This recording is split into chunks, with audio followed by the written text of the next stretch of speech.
Welcome to Falcon computer academy. मैं हूं केवल विजय और मैं आज आपको एमएस वर्ड में पढ़ाने जा रहा हूं एडवांस में कि हम एमएस वर्ड के अंदर कोई भी पिक्चर जब इंसर्ट करें या उसको हम कहीं पे एक्सपोर्ट करें या सेव एज पिक्चर करें या उसको पीडीएफ में हम सेंड करें तो पिक्चर की रेजोल्यूशन पे, पिक्चर की क्वालिटी पे कोई फ़र्क नहीं आना चाहिए।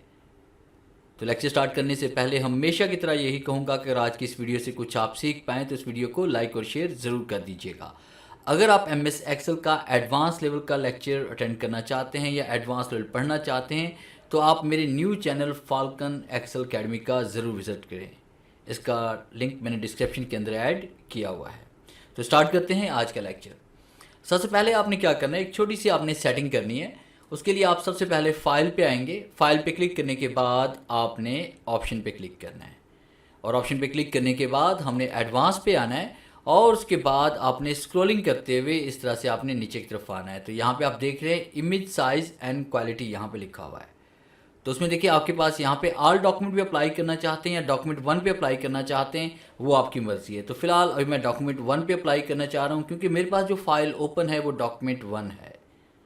और उसके बाद यहाँ पे do not compress images in file पे हम क्लिक करेंगे और उसके बाद आपने ओके पे क्लिक करना है। तो यहाँ पे इस कमांड को सिलेक्ट करने से ये होगा कि आप जो भी पिक्चर एमएस वर्ड के अंदर ऐड करेंगे या उसके पीडीएफ में कन्वर्ट करेंगे या उसके बाद आप सेव एज इमेजेस करेंगे तो आपकी पिक्चर की रेजोल्यूशन जैसी है वैसी की वैसी रहेगी, वो कम नहीं होगी।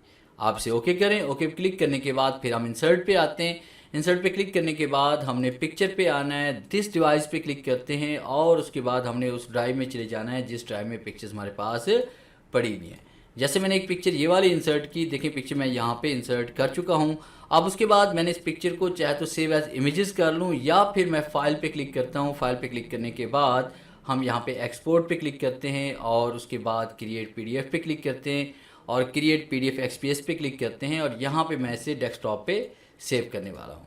तो यहाँ मैंने इसको यहाँ पे नाम दे दिया, जैसे मैंने यहाँ पे इमेज 1 के नाम से मैं इसको सेव कर रहा हूँ। और उसके बाद फिर आपने ऑप्शन पे क्लिक करना है और यहाँ पे हम क्लिक करेंगे इसमें ऑप्टिमाइज फॉर इमेज क्वालिटी पे और उसके बाद ओके क्लिक करते हैं। फिर इसके बाद हम पब्लिश पे क्लिक करते हैं। तो आप देखें कि जब भी हम इसको पब्लिश करते हैं तो आपके सामने ये देखें पिक्चर यहाँ पे ओपन हो चुकी है पीडीएफ के अंदर। तो देखिए पिक्चर रेजोल्यूशन जैसी है वैसी की वैसी है, इस पर कोई फ़र्क नहीं पड़ा। तो ये था मेरा आज का लेक्चर जिसमें मैंने आपको पढ़ाया कि आप किस तरह से एमएस वर्ड के अंदर पिक्चर इंसर्ट करते वक्त इस बात का ध्यान रख सकते हैं कि आपकी ये पिक्चर की क्वालिटी जो है वो कभी कम ना हो, चाहे उसे आप पीडीएफ में कन्वर्ट करें चाहे उसे आप सेव एज इमेजेस करें। उम्मीद है आज की इस लेक्चर में बहुत कुछ न्यू सीखने को मिला होगा। वीडियो अच्छी लगी है तो इसे लाइक कीजिए और अपने दोस्तों के साथ शेयर कीजिए। मिलते हैं हम नेक्स्ट लेक्चर में, तब तक के लिए गुड बाय।